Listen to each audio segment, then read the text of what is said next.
అందరికీ నమస్కారం. నా పేరు రవలి. నా పేరు లహరి. ముందుగా అందరికీ శ్రీరామనవమి శుభాకాంక్షలు. ఈరోజు మేము పాడబోయే పాట శ్రీరామ జననం. శ్రీరామ జననం భక్తజనులకది బహు పర్వదినం. శ్రీరామ జననం భక్తజనులకది బహు పర్వదినం. వాల్మీకి మహర్షి విరచిత రామాయణ మహాకావ్యం 24,000 శ్లోకాల సమాహారం. శ్రీరామ జననం భక్తజనులకది బహు పర్వదినం. దశరథుడే తండ్రిగా కౌసల్యే తల్లిగా కోసల రాజధాని అయోధ్యా నగరంలో ఆది విష్ణు అవతారంగా ఆదిశేషు శంఖ చక్రములే లక్ష్మణ భరత శత్రుఘ్నులుగా జన్మించాడు శ్రీరాముడు. శ్రీరామ జననం భక్తజనులకది బహు పర్వదినం. శ్రీరామ జననం భక్తజనులకది బహు పర్వదినం.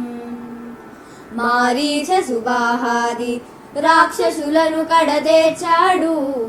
విశ్వమిత్రుని యాగం నిర్విఘ్నంగా జరిపించాడు. శివధనస్సుని ఎక్కుపెట్టి విరిచాడు. ఆది లక్ష్మి అవతారమైన సీతాదేవిని కళ్యాణమాడ. శ్రీరామ జననం భక్తజనులకది బహు పర్వదినం. శ్రీరామ జననం భక్తజనులకది బహు పర్వదినం. తండ్రి మాట శిరసా వహించాడు 14 ఏళ్ళు. వనవాసానికే గాడు వాయుపుత్రుడు.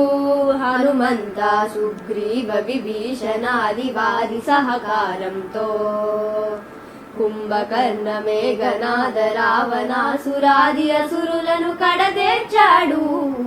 జాతికి సుఖ శాంతులను అందించాడు. శ్రీరామ జననం భక్తజనులకది బహు పర్వదినం. శ్రీరామ జననం భక్తజనులకది బహు పర్వదినం. సీతా సకుటుంబ సపరివార సమేతంగా గురువు వశిష్ఠ మహర్షి శిష్యులతో పట్టాభిషిక్తుడయ్యాడు. శ్రీరామ జననం భక్తజనులకది బహు పర్వదినం. శ్రీరామ జననం భక్తజనులకది బహు పర్వదినం.